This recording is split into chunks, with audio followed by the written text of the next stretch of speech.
recording. I was cut the first couple of seconds because I always end up needing to fucking yawn the second I fucking press start. Go on. Three, two, one. Hey, welcome to another episode of Sit Down for Stand Up. I've got with me today Abdul from South East London. Is that what it's called? South East London? Yeah, that's correct. South and Peckham. Boom, boom, boom. That's Ah, me. You know. Beckenbach. I'm South East. Well, I'm a bit of a cop out because Bexley's Kent, but Mm. depends on who I talk to. I say South East London or Kent. No, I So, can't at Southeast. Kent is like more Medway, Canterbury, those kinds of areas. Bexley Heath is Southeast. I pass you. I'm allowed to say it. Yeah, no, definitely. So Abdul, I'm gonna go straight into this. I've been watching your stuff on Instagram, and before I even say this, how long have you been doing comedy for? So I started last year, January, properly, and I've been doing comedy for what, just over a year and a half now. That's me. Okay, I'm gonna say this now. I don't. I mean, I've been speaking to comedians and been doing this 10, 15 years. Your crowd work for just doing it for a year is fucking mind blowing. I thank you, man. No, I appreciate it. I think it's just it has to be because I went to an all boys secondary school in Southeast. So me and my friends were bantering all the time. We're always getting at each other. You know, you're coming to school, you're leaving the gates, getting ripped apart. If you're not quick on your feet, where I'm from, then you're finished. So I've had to deal with like 150 boys. I went to all boys secondary school, so 150 boys in my year every day trying to get at me. I'm trying to get at them. So you're telling me in front of a crowd, yeah, these are easy compared to what I had to deal with growing up. Yeah, I'm still the other way round. Like I'm okay at crowd work, but I'm still scared to say some things. Like I don't want to like piss anyone off. But yeah, you've got no filter. Like Yeah. you're killing it. No, I appreciate it. They call me. I've recently got a name called Crash Out Comedian. Don't know if that's a good thing or a bad thing. I essentially get too what's the just too angry on stage sometimes. Obviously, we'll get onto the Gong show later. But at Abdul recently, I got it's crazy. You think of jokes like so hard, and they will only get a couple thousands of views. Then I posted a video of me getting angry on stage the other day because one prick kept putting up his card, and I just Mm. started getting onto him, and that got 100k views. And then there was another show where someone annoyed me and I ripped them apart, and another one, quite a few actually, all across the circuit. So yeah, I think I need to stop ripping people apart, but I can't help it. You know, it just happens. It just comes to me like a insult or a punchline comes through my head, and I see them and I execute it, and then afterwards I'm like, oh damn, I just said that. So yeah, that's how it's been going. I think it's working for you. Like the crowd are loving it. So Mm. I mean, and a lot of people who I speak to once they say you shouldn't do gong shows because they like don't actually benchmark your capabilities. They say it's an arena, it's gladiators, it's the best of the best. Or like you seem to absolutely kill it every time. Like how do you like what are your feelings on like gong shows versus like your normal 5, 10, 20s? It's the difference. I agree with people when they say that because at gong shows, for example, up the creek, you got the 2 minute grace. So you know you can't be telling them a long story unless it has an amazing punchline. You gotta have short, quick, sharp, witty jokes that get straight to the punchline. You gotta get them in the first 2 minutes. So I feel like when I first started it, so I did up the creek the first time. The reason why I do it so much, so I've done it 19 times. I beat it Hey, 16. fuck. Yeah. Yeah, I've got it tomorrow as well. And if you're wondering how I always get them, I always send after I do one show, I email them for the next one, which they give me in a month's time. But on Mm. the day, there's always dropouts. So I Yeah. schedule the email the night before at 9 a.m. As soon as Geddy, the main guy, great person, he sees the email. He's the first email he's going to see in the morning. So he'll then say yes or no. And 9 out of 10 times they say yes. And the reason I always do it is because it's 20 minutes from my house. I've got a new joke I want to try after I do my new two. But yeah, to answer your question, it's different to real comedy, obviously, I believe, but it's part of the process. There's nowhere else you're going to guarantee getting an audience of 200 apart from Up the Creek Gong Show. You're not going to get that at open mic.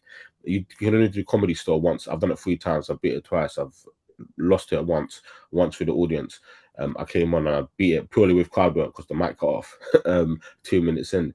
So that's probably one of my best performances. But yeah, I think it's very different to real comedy, but it suits my style because my jokes are short, quick, sweet, straight to the point.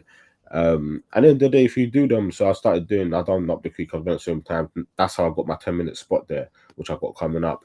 I've done Big Belly 8 times, I've beat it 8 times, I've got my 10-minute spot, 5-minute spot, did that, got my 10-minute spot. So everyone was telling me when I started, it's that you have to do the gong shows because it's the natural progression to get the pro spots. So that's why I just keep doing them. For you, it seems to be working out and you're killing it. But I do see the other side of Gong shows where they do bring people on the false promises of 5-10 minutes. Yeah. Because like whilst they want people who kill it like you, they don't want 20 people killing it. Because like you'll be there till 1 in the morning. Oh Like, yeah, nightmare. like, do you know what I mean? Like on a dinner, you're like the meat, the main course. They need the shitty veg on the sides to, It happens, It's like people know what if you like. My friend's doing it tomorrow. He's never done stand up. It's his first gig. Chances of him getting through are slim, but Mm, people, you know what you're doing when you sign up for them. And as you know yourself, every gong show is different. The mm. audience are different. Sometimes your punchline that gets you an applause break might not even get you chuckles. So yeah, for them it's terrible if it's like 20 people and 20 get through. We did one show recently, a couple of weeks ago, about 11 of us got through out of 20. But when you looked at the lineup, there was a lot of comedians who've done that gong show more than 10 times. They've Right. killed it a lot of times. I was with like my friends, I mentioned like Bam, I was with Finn, I was with Sharifa, like I was with Kobe. Like these are killers at gong Yeah. shows. They're killers in general. So they're just killing it. Finishes are like 11. Everyone's tired, but it's just because the lineup's strong. And yeah, as you said, it's unfortunate. It happens to me as well. I've got gonged off as well. But it's just part of the process, I guess. Yeah, you can't take it personally because at the end of the day, if you've got three people in the room who don't like you out of 100 to 200, then yeah, you're fucked. Yeah, So so I had it the other time. The one guy put his card up, the other yeah, two kept it down, but he kept putting it up, so he kept you doing that. rinsed him. And I was like, then I just rinsed him. I said, "Boy, you dumb. We can see your effing card. I don't want to swear. Effing card. It's one out of three of you, dickhead. You paid £8 for this. So crazy. I'll shoot you." Some of it was real. Some of it was genuine. Like, yeah, you're annoying me. And yeah, it happens. I had that ding dong as well. Well, I did like an LGBT joke, right? He got an applause break, like, it was killed it. Then one guy put his dong up, and I was like, "Is this guy crazy?" And I was like, "Oh, it's because it was a panani joke, innit? So panani means your female private parts." So then I was Yeah. yeah, so I was like, "You don't." I was like, "Oh, you don't get any panani."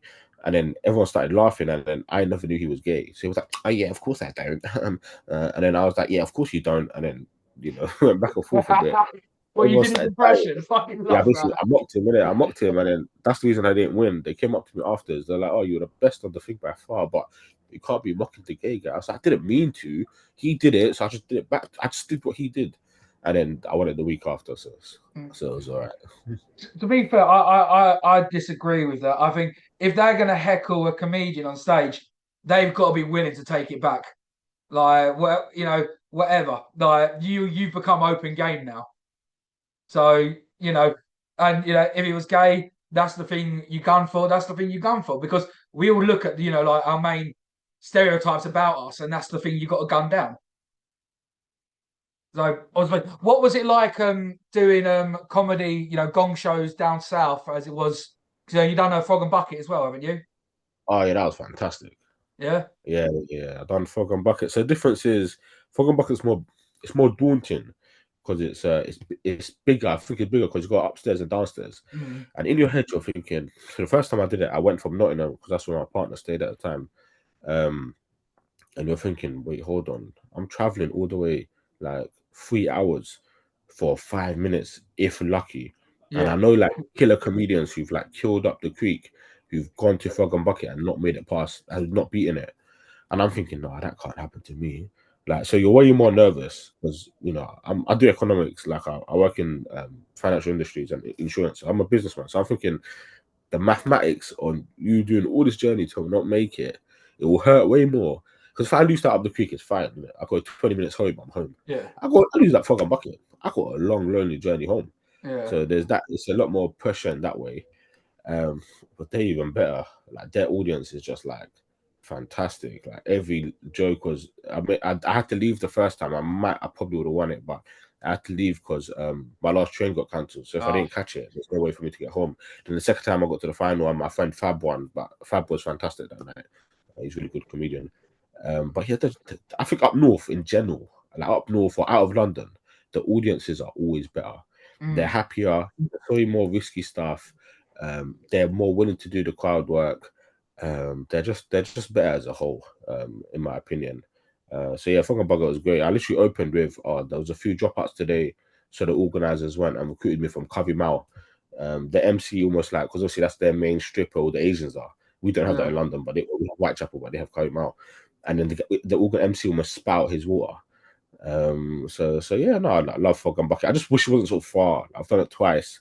Ain't won it yet, and I could do it again, but there's no way that you can do it and then come back the same night, because then the show, to stay to the end, it finishes at 10:30. There's no train back. You would have to get coach back or stay to the night, which I Yeah. can't do due to work and stuff. But yeah, Yeah. the Fog and Bucket's even better. I love it there. I guess the hub is always sort of like the time you're putting into it, like you're saying, for the 5 minutes. Is it worthwhile? You've done it once, you've got the experience. So yeah, I don't see the point as much. As you know, we do smash out the gong shows. You know, you said you've done it 19 times now up the creek. Do you change your set every time? Do you focus on doing new material? Because people do say when you do a gong show, just do your best work. But if Mm. you're doing it every week, surely you can't be doing that. But when I first started, so my first ever time I did it was like 3 months in, like last year, March. So maybe the first three times I remember it quite well, because I took a break for a few months anyway. So the first three times it was all the same. Fourth time I took a 1 month off and then I did it. So I just did it for my confidence. The first four times it was all the same, pretty much, more or less. Then after that, spoke to the organizers and they're like, you can switch it up a bit, but they said make sure do the same two or the same Yeah. three, and then finish with the end. And then since then, I've always had at least, I even plan it. I plan, but my timing's always off.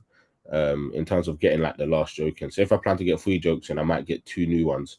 So Mm. now it's the intro's usually the same. I might switch the order to see which order works better before I go, because I might do a soft one and then a big punchline. But yeah, all the time, even like I'm doing it tomorrow, I've got 2 new ones that I want to attempt that I have never done before there, but I've done it at other places, so I know it should work. But yeah, so you got to challenge yourself to do that one. But that's with Up the Creek. If I'm doing King Gong, I'm doing my best five, because you can Yeah. only get on once every 6 months, from what they've told me. So I'm doing my best five, trying to do as well as I can. So I think it depends on the type of show as well. Yeah. Comedy Store is it's every 6 months. That was my first ever show, Comedy Store, King Kong. Yeah, King Kong, you're first crazy, ever. man. But I didn't even have anything. I lasted a minute 23. I did about a Yeah. minute, and then I was like, I've got nothing here.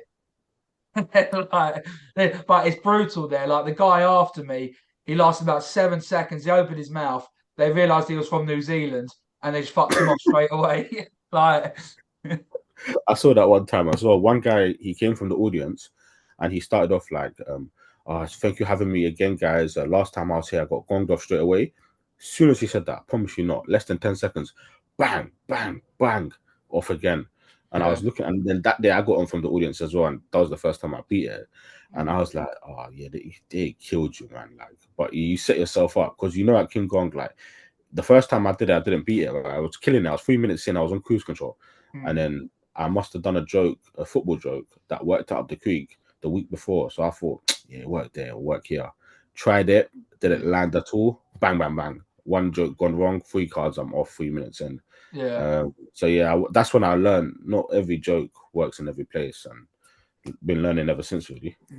Well, I think like your sets of like you know Bernie Mac, like when Yes, he yes, did yes. Def Jam, he always went on. He was like, I ain't scared of none of you pussies, and that was Mm. like how he opened it. So he was like he instantly owns the room, and I feel like Mm. your set's quite similar. You go in there as a dominant force, and you're like, right, you guys are my bitches for 5 minutes.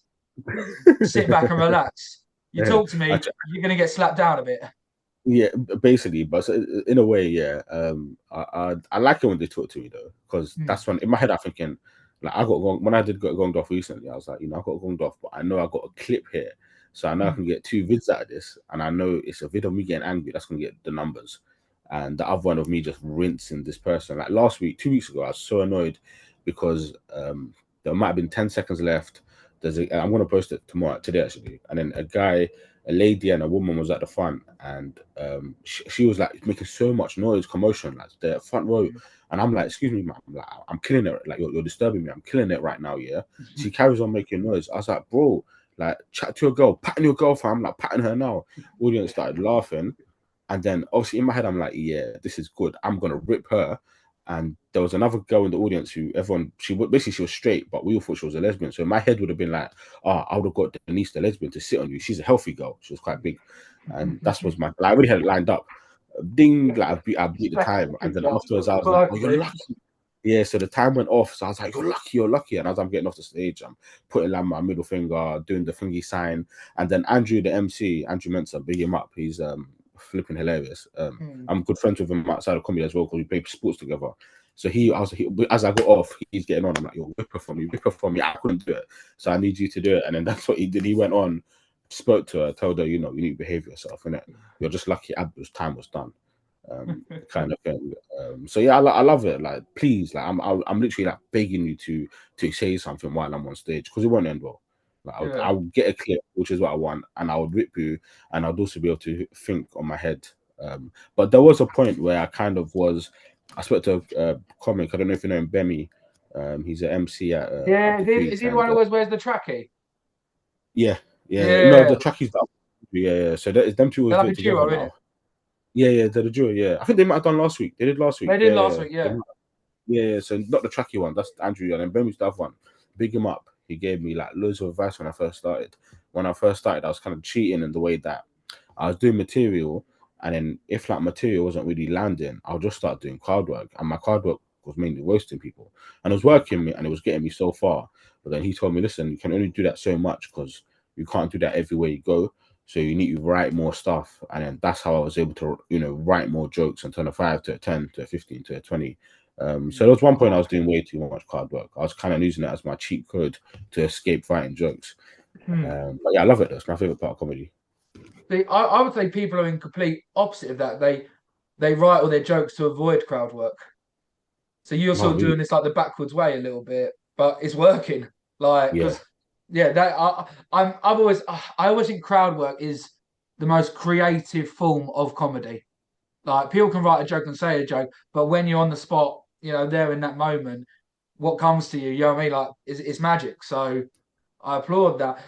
When it came, so because you know, this podcast is all about trying to, you know, teach people, aspire people to get into the comedy world. Um, as one Gong shows, I'll do this bit first. Do you think there's a perfect time slot to be on the Gong shows, like first half, second half? And what advice would you give to people doing a Gong show? Definitely. There's not a perfect time slot, but there's slots you want to avoid. It depends on what show you are. If you're at, say, Big Belly, doesn't matter where you're at because it's quite one of the one of the easier shows. So I've been last, I've been first, I've been everywhere on that lineup. I've always beat it, no issues. Up the creek, you don't want to be you never want to be first. I've done it 19 times. I've never seen anyone beat it first. I've only maybe heard one person beat it first, but they were like really, really good. You don't really want to be last because I've got gonged off 3 times and twice I was last when I got gonged off. Both times it was past 10:45. Audience is tired. They just want to go home. The people before you, imagine 3, 4 people are killing it. The audience is like, yeah, we've been letting all these guys through. They're good. We ain't got to let you through. Like they choose Yeah, at the end of the day. So I always go. I wish I get it early. I always try. If it starts at 8, I get it 7:15, and I try to choose my spot. I think anywhere after the first 5 in the first half. So if there's 10 in the first half, you want to be after the first 5. So end of the first half, I always like going. I like closing, or any of the beginning, middle of the second half. So like third to sixth or third to seventh. Up the creek, especially in my opinion, is the best position. If you're doing, each show is different. If you're doing King Gong, don't matter where you are, they'll get you off if they want to get you off. But yeah. ideally, you wouldn't want to go first or last either. You would want to be somewhere in the middle. And sometimes you don't. This might sound bad, but you don't want to go after someone that's just killed it. But Yeah, sometimes yeah, you can. that was my issue last Thursday. Like, I just Yeah, a gay old man, and he just mm, killed it. And I was like, oh fuck, I'm after this boy. Like this. yeah, because the bar's been set. So Mm, because they've set it, you then got to go kill it too. You ideally want someone who gongs off before you. Like they get gonged off, and you go after them, and you kill it, and you bring the energy back up. but it just depends. But yeah, I think around the middle or in up the creek, especially end of the first half or beginning of second, it's a sweet spot. Okay. So I've got another question before I do the how'd you get into comedy? I always think crowd work comedians make the best MCers.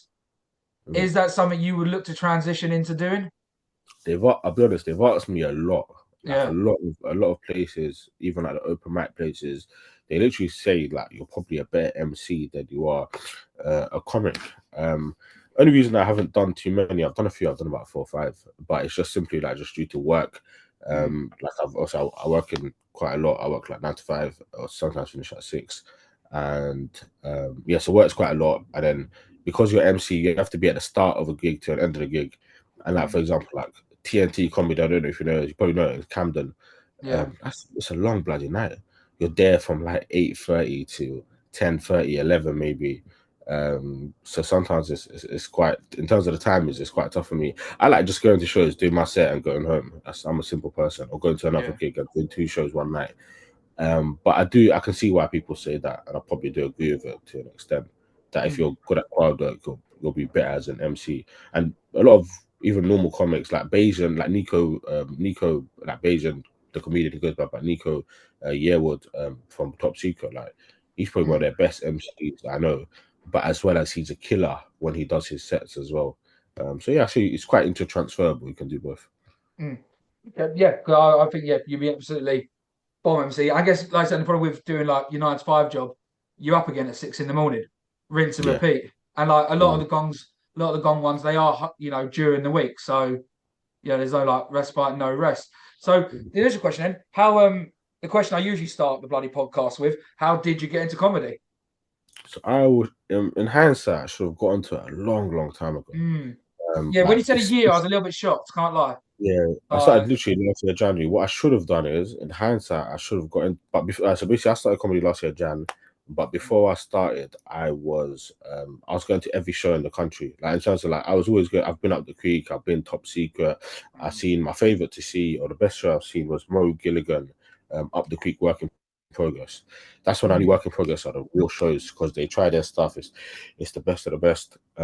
Saw the big ones: Chappelle, Kevin Hart, Chris Rock. They came O2. So I was mm, always into it, and I was always left feeling like great, like my stomach's hurting from laughter.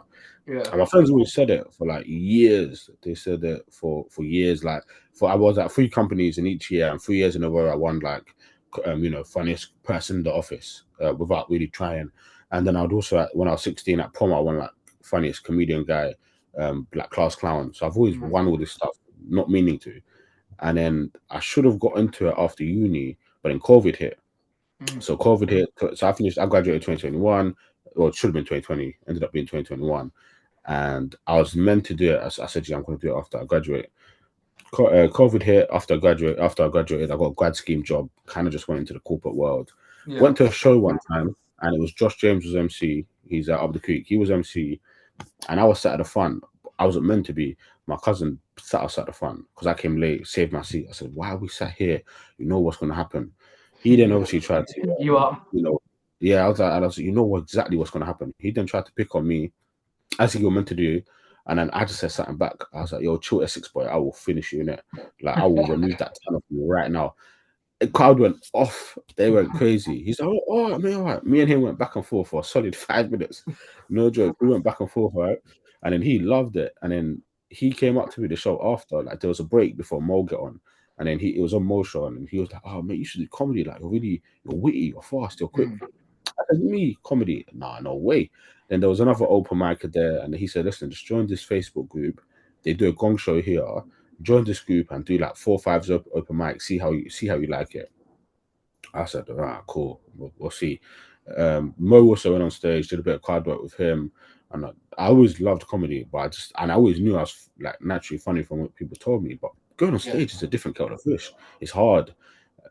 Then I did my first 5 shows. I think my first 5 shows were 1946. Gary's clap off. Gary Walsh did the club. I did that Mm, one. I did TNT. I did the one in Hammersmith. I did Polar Union, like all the really small open micers on Gig Gag and Facebook. Whatever I could get, I did because I was yeah. new. All the Yeah, foreign. yeah, you got to do it. Did it. Absolutely loved it. especially my fourth gig. She's about to be my wife. She's my fiance now. By the time we were just speaking, so she came to like my first ever show, fourth ever show. I killed it. I was like, right, I killed it in front of her. Like, you know what? This might have legs to it. Met a bunch of cool people. Like when I first started, I met Banff, I met Johnny CT, I met Diesel, just met a lot of the cool brothers, a lot of cool girls in the industry as well. And yeah, like they were just recommending me shows, giving me spots. I was doing Backstreet, and then kind of never looked back really. But yeah, that's how I got into it, just through having an interaction with another pro comedian at a show. But if any advice to anyone, like don't wait for no one. There's no perfect time, because you just need to get started. Because the hardest thing to do in comedy is to get started. Because I said, I'll do it in 2019 was the first ever time. 2020 was the first ever time I said I'll do it. I started in 2024.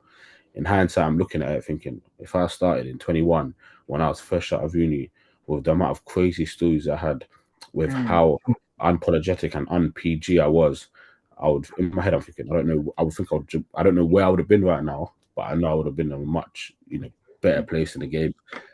So yeah, the hardest thing is to get started, and any advice I give anyone is to get started. Like, show no fear. You have nothing to lose. You have nothing to lose. No one cares if you don't get laughed at your first shows.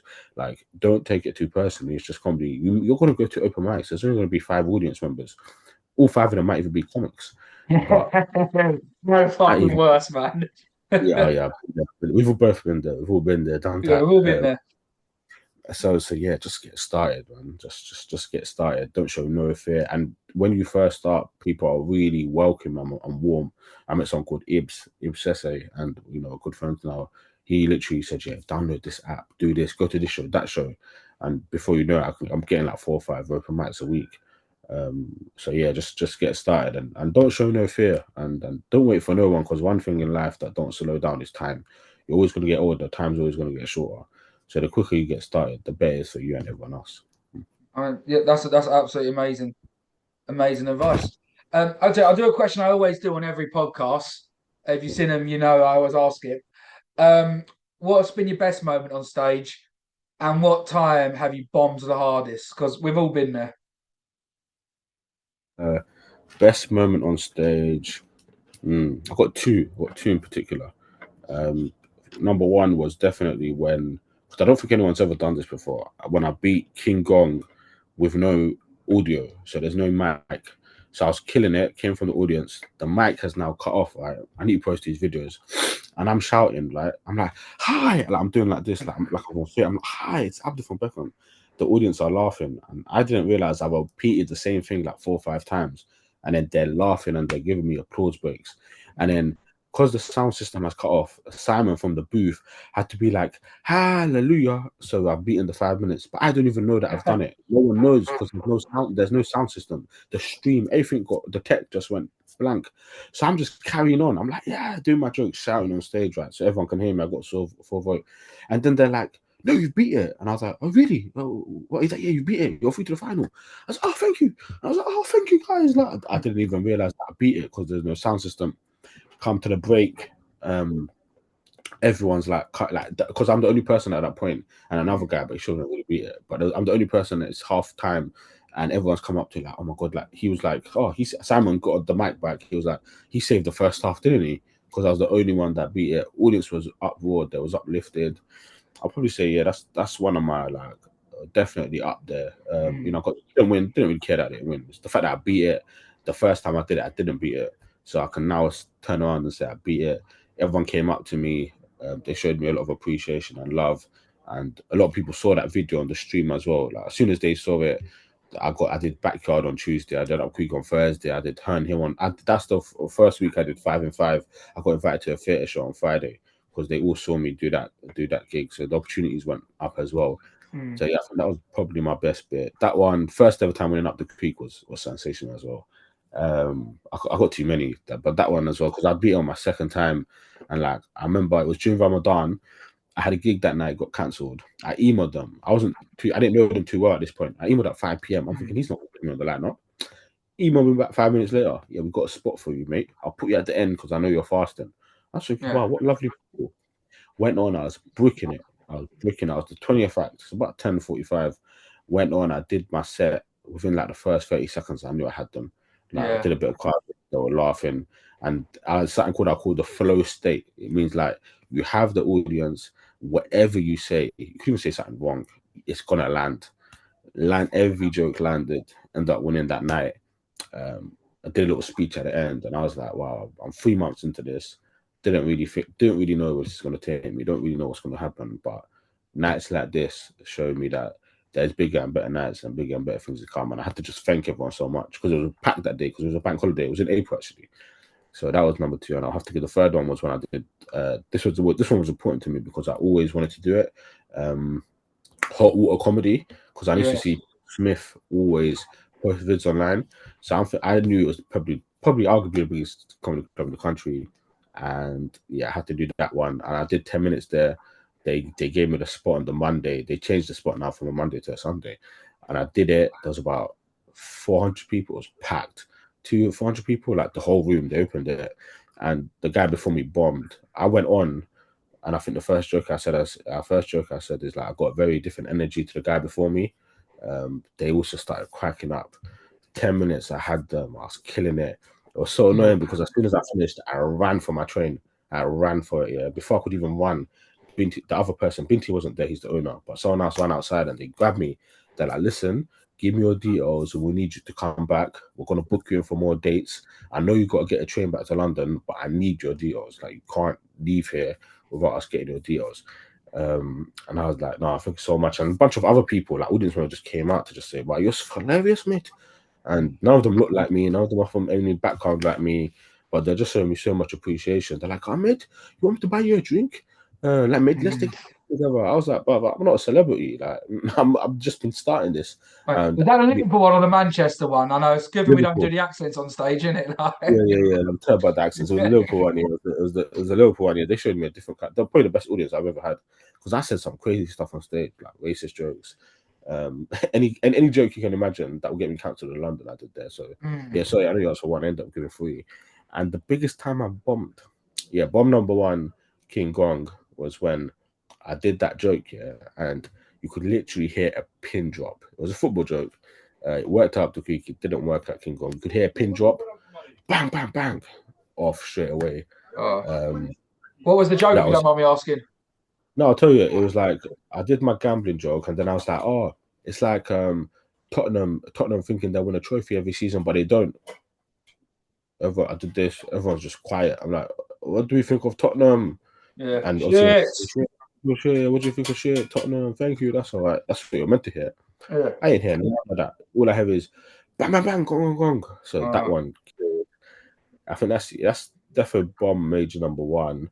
Also, Another real quick, bomb fuck was Tottenham. Just throwing out there. yeah, Go on, continue. no, I agree. I'm a United fan, and another bomb was probably yeah. I think that's the worst one. Definitely, I didn't really. I didn't really bomb like as in like I was just so I did up the quick ones. The first time I got gonged off, I was doing new jokes the whole time, right?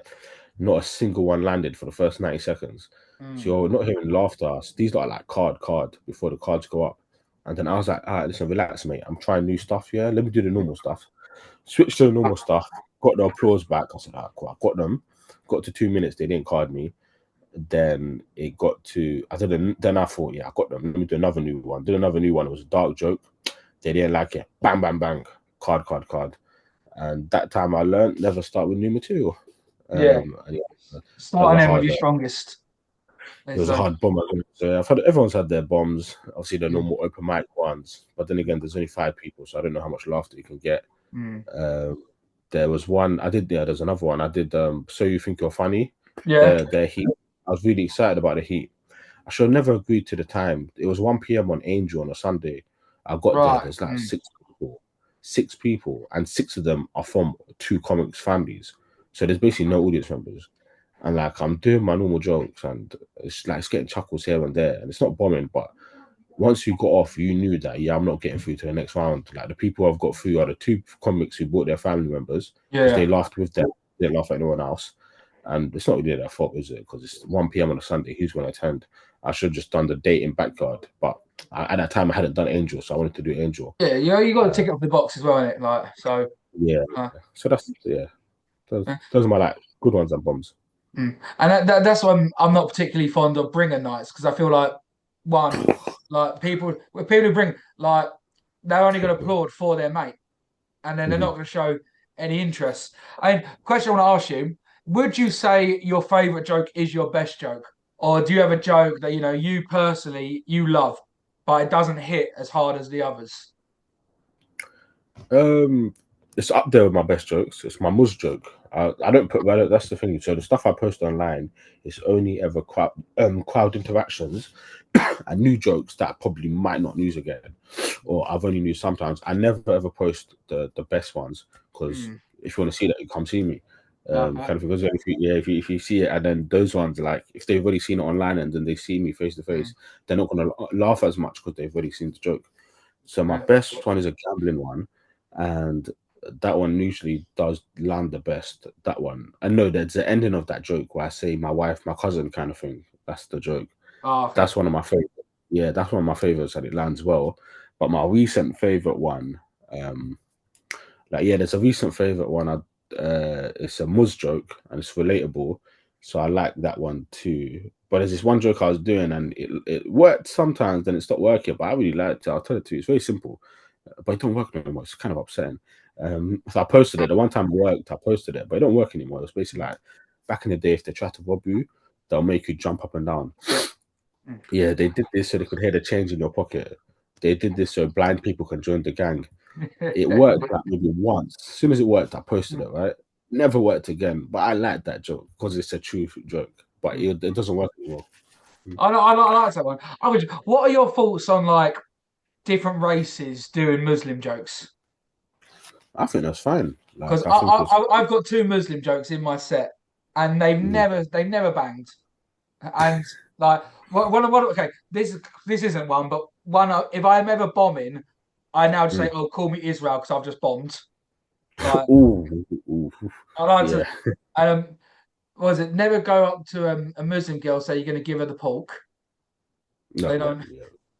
And the other one is it's about Sharia law. Yeah, sure, Um, lawyer. and if you're caught with a Muslim girl behind closed doors, you either got to, like marry them or you get stoned to death. Mm. So I always fucked her with the door open. Because I I like lived that in one out of Malaysia. the fruit. I I like lived that in one out of the Malaysia fruit. for 2 years. Mm. So I had a Muslim girlfriend. Her name was Sue, which is like the most like non-Muslim name in the world. But Yeah. yeah, I dated her for 6 months, and yeah, it was just banter the whole way through. Mm. That's So do you think funny. anyone can joke about anything? Yeah, anyone can joke about anything. However, it's much more relatable and makes a lot more sense when a Muslim guy makes Muslim jokes, Yeah. when a white guy makes white jokes, when a black guy makes roadman jokes. But then it's also the acts that work really, really well. It's like you might have a black guy on stage who looks like a roadman. He's in a tracksuit, but this guy has the most poshest accent ever, Mm. and he's just doing jokes about the corporate world. Some guy called Emmanuel. Oh, he did that a few weeks ago out of the creek. It landed so well. He ended up winning the night. So that works really well. And yeah, I forget there's a hint. I know a guy called Hindu, and his Hindu guy called Rohan, and he does a joke about, you know, um, Muslims are having such a hard time right now. But I'm Hindu, so I wouldn't know. So but the way he looks, he could look Muslim or Hindu. Yeah. We look similar. They're both brown with glasses. So yeah, he does that really well. So yeah, I think anyone can, Diesel, he's Somali, he does Somali jokes. Like everyone say, la la la la la, I'm gonna kill you all. Um, it's a Somali joke. Someone who does a joke about Eritrea, feed the world, like Mm. my friend said, like there's loads of these jokes, and I think it just hits more when that person does that joke. But I think anyone can do any race, culture, or anything. But it might be a bit weird if someone who was like very LGBT was doing like I don't know roadman jokes or Oh, or, or I'd stuff love like that. that. Not gonna lie, I would love that. All the colours in the hair dropping like. Yeah, like I would have never, I wouldn't, yeah, I've never seen that one before. It would work, but it would have to be like a very unique kind of act to do. That'll be cool though. But I haven't seen that as of yet. I see. I mean, I would say it all depends where it comes from. If it comes from a place of love and it's funny, then yeah, I mean, like crack on, do what you got to That's do. all good. If All you've good. got a Yeah. hidden agenda behind it, then yeah, we are going to have a problem. Mm-mm. Yeah. So No, definitely. There's a lot of jokes that work well, but it will only work well during the time is like current affairs or current jokes. So like when everyone was talking, I don't know, like if Andrew Tate's in the news just causing nonsense, or Diddy, when Diddy was doing his nonsense with the baby Yeah. oil, everyone's going to try and make a baby oil joke. I think jokes that are relevant in that current moment of time are really really good and really powerful, and they can do if you post that online. Like Andrew Schultz did a joke about Diddy and Meek Mill, and he incorporated a song, and I listened to it. It was hilarious. So yeah, those ones work really well as well. No, completely agree. Abdul, I think that's all we've got time for, man. But it's been absolutely brilliant having you on. And yeah, I mean, I was saying that if you go to a Gong show in London, Abdul he's really set the bar. So No, yeah, and I I, don't. Gong shows are for the gladiators, mate, and you're definitely a fucking contender. no, I really appreciate it a lot, Daniel. I've had a really good time myself. You wrapped up quite nice as well because I go back to work in about 10 minutes. Oh, This is my lunch. Yeah, so yeah, it works really well. It's been a pleasure. Thank you so much for having me. Obviously, my socials are there: Abdul Comedy _ and Abdul Comedian on TikTok. Yeah, no, it's been a pleasure. I hope to see you around the circuit. yes. And Well, I yeah, wanted to up the creek again soon. So I did last Thursday. I think I must, the one day you didn't do it. So yeah, I'm mm, sure we'll be on the circuit soon. no, definitely. I'll definitely jump into you. Give you obviously follow each other on socials, Yeah. and yeah, just keep killing it, keep doing what you're doing. And if anyone wants to jump into comedy, just get started. That's number Yeah. one advice I can give. Get started, no fear, and see where it takes you. Powerful message, man. Cheers, Abdul. See you later.